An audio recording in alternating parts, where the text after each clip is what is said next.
கன்னிராசி என்பர்கள் யாராவது இன்டர்வியூல ஃபெயில் ஆகுவாங்கன்னு சொன்னா நம்புற மாதிரி இருக்கா? அந்த அளவிற்கு ரொம்ப திறமையும் ரொம்ப புத்திசாலித்தனமும், எந்த இடத்துல எப்படி பேசினா எந்த காரியத்தை சாதிக்கலாம் அப்படின்ற மாதிரியான ஒரு துரிதமான ஒரு திறமை உடையவர்கள். உங்களுடைய உபஜயஸ்தானத்தையும் பார்க்கிறார். அப்படி இருக்கும் போது ஒரு இடமாற்றத்தை செஞ்சுக்க போறீங்க. அந்த இடமாற்றம் மூலமாக உங்களுக்கு அதுல இருந்து பழைய பிரச்சனைகள்ல இருந்து நிவர்த்தின்றது அதன் மூலமாக பெறக்கூடிய ஒரு தருணம். தொழில் சம்பந்தமான கடன்கள் வாங்குங்க, அது ஒரு பெரிய பிரச்சனையே கொடுக்காது. ஏன்னா இந்த செவ்வாயாகப்பட்டவர் உங்களுடைய உபஜயஸ்தானாதிபதி தான். அதனால உங்களுக்கு அந்த தொழில் சம்பந்தமான சில கடன்களை வாங்கும் போது அதுல மாற்று ஏற்பாடுகள்ன்றது இந்த காலகட்டம் இந்த ராசி என்பர்களுக்கு கிடைக்கக்கூடிய ஒரு நேரமாக இருக்கும். ஆஃபீஸ்ல நீங்களாவே வாலண்டரியா போய் சில ஆன்சைட் ஜாப் வாங்குறது இது எல்லாத்தையுமே செய்யக்கூடிய ஒரு டைமாக தான் இருக்கும்.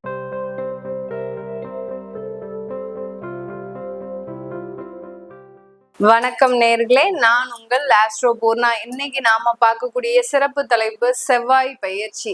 நீச்சமாக இருக்கக்கூடிய செவ்வாய் பகவான் கடக ராசியிலிருந்து சிம்ம ராசிக்கு ஜூன் மாதம் 7ஆம் தேதி பயிற்சி ஆகிறார்.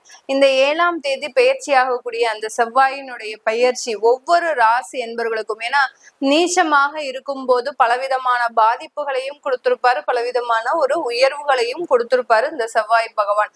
இப்போ அந்த நீச்ச இருந்து வெளியில வந்து செவ்வாயினுடைய பயிற்சி ஒவ்வொரு ராசி என்பர்களுக்கும் என்ன மாதிரியான ஒரு பலன்களை கொடுக்க போகுதுன்றதுதான் இந்த பதிவுல பார்க்க போறோம். இந்த சேனல்ல முதன்முறையா பாக்குறீங்கன்னா சப்ஸ்கிரைப் பண்ணிக்கோங்க. பெல் பட்டன்ல ஆல் ஆப்ஷன் சூஸ் பண்ணீங்கன்னா உங்களுக்கு என்னுடைய அடுத்தடுத்த பதிவுகள் நோட்டிபிகேஷனா வந்துட்டு இருக்கும். கன்னி ராசி அன்பர்களுக்கு செவ்வாயாகப்பட்டவர் விரயஸ்தானத்துல பயிற்சியாகி வர்றார்.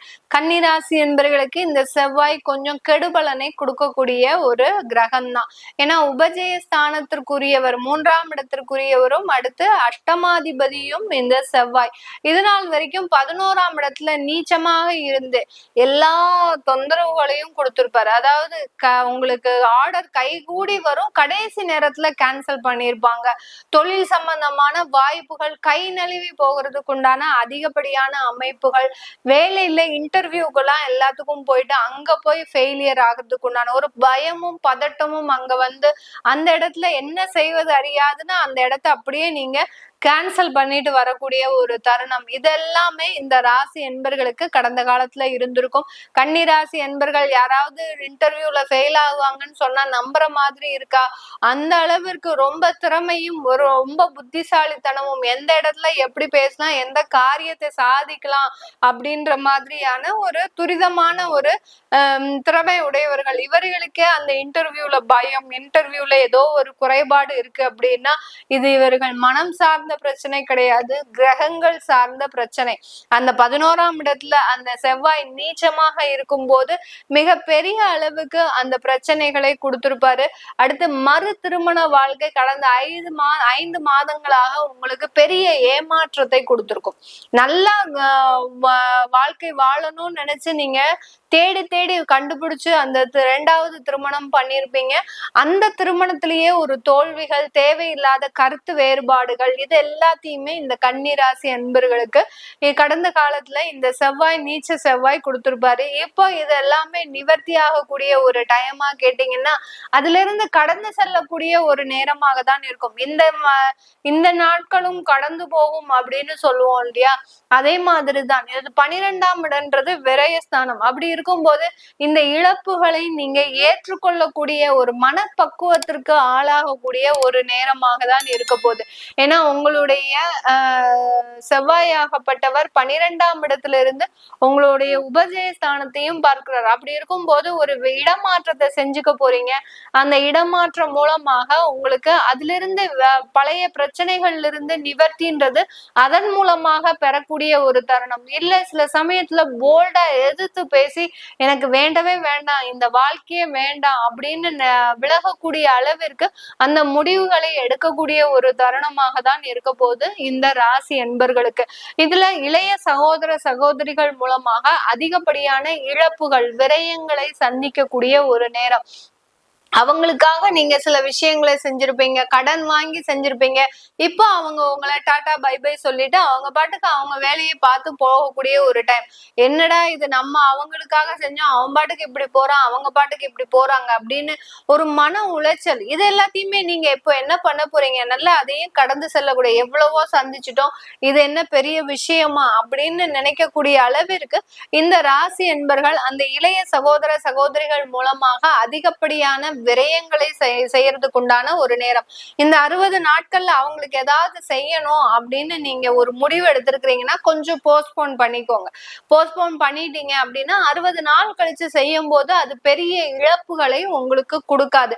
இப்ப இவர்கள் வெளிநாடு செல்வதற்காக நீங்க தான் அந்த குடும்பத்துல ஒரு பெரும் முயற்சி எடுத்து சில விஷயங்கள்லாம் முன்னேற்பாடா செய்யணும் அப்படின்ற பட்சத்துல 60 நாள் கழிச்சு செய்யுங்க. அதற்குண்டான ஒரு நடவடிக்கைகள் நல்ல ஒரு மாற்றத்தை கொடுக்கும். இல்ல மேடம், எனக்கு இந்த 60 நாளுக்குள்ள அவங்க காலக்கெடு கொடுத்துருக்குறாங்க, இந்த நாளுக்குள்ள நாங்க செய்யணும், இது எங்களுக்கு பெரிய ஏமாற்றத்தை கொடுக்குமா அப்படின்னா கண்டிப்பா அது ஒரு ஏமாற்றத்தை தான் கொடுக்கும். உங்களுடைய பணங்கள் கொஞ்சம் விரயமாகிறதுக்கு உண்டான ஒரு நேரமாக இருக்கும். இளைய சகோதர சகோதரிகள்னால உங்களுக்கு பெரிய அளவுக்கு லாபங்கள்ன்றது இந்த காலகட்டத்துல கிடையாது. அடுத்து உங்களுடைய ருணரோக சத்ருஸ்தானத்தை பாக்குறதுனால கண்டிப்பாக உங்களுக்கு இந்த காலகட்டம் கடன் அளவு அதிகரிக்கக்கூடிய ஒரு நேரம். கன்னிராசி என்பர்கள் இந்த காலகட்டம் 60 நாட்கள்ல எவ்வளவு கம்ப்ரஸ் பண்ணி உங்க செலவுகளை குறைக்க முடியுமோ குறைங்க. இல்லாட்டி கடன்னால சில விஷயங்கள்ல மாட்டிக்கக்கூடிய ஒரு நேரமாக இருக்கும். தொழில் சம்பந்தமான கடன்கள் வாங்குங்க, அது ஒரு பெரிய பிரச்சனையே கொடுக்காது. ஏன்னா இந்த செவ்வாயாகப்பட்டவர் உங்களுடைய உபஜய ஸ்தானாதிபதி தான். அதனால உங்களுக்கு அந்த தொழில் சம்பந்தமான சில கடன்களை வாங்கும் போது அதுல மாற்று ஏற்பாடுகள்ன்றது இந்த காலகட்டம் இந்த ராசி என்பர்களுக்கு கிடைக்கக்கூடிய ஒரு நேரமாக இருக்கும். 12ஆம் இடத்துல இருந்து உங்களுடைய 7ஆம் இடத்தையும் பார்க்கறதுனால இதுவரைக்கும் இருந்த திருமண தடைகள் இந்த ராசி என்பர்களுக்கு வெகுவாக விலகக்கூடிய ஒரு நேரமாக இருக்கும். ஏற்கனவே 7ஆம் இடத்துல சனி பகவான் இருக்கிறதுனால இப்பதான் அவர் மெதுவா நகர்ந்து வந்துட்டு இருக்கிறாரு. உங்களுக்கு உண்டான திருமண தடையை நீக்கிறதுக்கு இப்போ இந்த செவ்வாயினுடைய பார்வையும் சேர்ந்து வர்றதுனால கண்டிப்பா உங்களுக்கு திருமண தடைகள், நீங்க எதிர்பார்க்கிற அளவுக்கு உங்க உள்ளூர்லயே எல்லாம் வேலை, அதாவது வரன்கள் கிடைக்காது. வெளியூர், வெளிநாடு, வெளி மாநிலம் சம்பந்தப்பட்ட வரன்கள் தான் கண்டிப்பா கிடைக்கும். அத ரொம்ப சந்தோஷமா ஏற்று நீங்க இருந்தீங்க அப்படின்னாலே நல்ல ஒரு வளர்ச்சிகரமான ஒரு வாழ்க்கையாக தான் இந்த ராசி என்பர்களுக்கு இந்த காலகட்டம் இருக்க போகுது. இந்த செவ்வாயினுடைய பெயர்ச்சி இந்த ராசி என்பர்களுக்கு அதிகப்படியான ஒரு வேலை மாற்றத்தை, வெளிநாடு மாற்றத்தை கொடுக்கறதுக்கு உண்டான ஒரு நேரம். நிறைய பேர் பாத்தீங்கன்னா இந்த 60 நாள்ல நிறைய வீசா வாங்குறது, அடுத்து பாத்தீங்கன்னா ஆபீஸ்ல நீங்களாவே வாலண்டரியா போய் சில ஆன்சைட் ஜாப் வாங்குறது, இது எல்லாத்தையுமே செய்யக்கூடிய ஒரு டைமாக தான் இருக்க போகுது. ஏன்னா 12ஆம் இடத்துல இருந்து அது செவ்வாய் ஆக்டிவேட் ஆகுறதுனால வெளிநாடு சம்பந்தப்பட்ட வளர்ச்சிகள்ன்றது இந்த ராசி என்பர்களுக்கு அதிகமாக இருக்கக்கூடிய ஒரு நேரமாக தான் இருக்கும். இது எல்லாமே நம்ம கோச்சார நிலவரப்படி பலன்களை சொல்லியிருக்கிறோம். உங்களுடைய ஜனனகால தசாபுத்தி பலன்களை பார்க்கணும் அப்படின்னு விருப்பப்பட்டாலும், உங்களுடைய குழந்தைகளுக்கு நியூமராலஜி படி பேர் வைக்கணும், குழந்தைகளுக்கு ஜாதகம் எழுதணும் அப்படின்னு விருப்பப்படுறவங்களும் கீழே இருக்கிற நம்பருக்கு வாட்ஸ்அப்ல அப்பாயின்மெண்ட் வாங்கிக்கிட்டு நீங்க என்கிட்ட கன்சல்ட் பண்ணிக்கலாம். உங்களிடமிருந்து விடைபெறுவது உங்கள் ஆஸ்ட்ரோ பூர்ணா. நன்றி, வணக்கம்.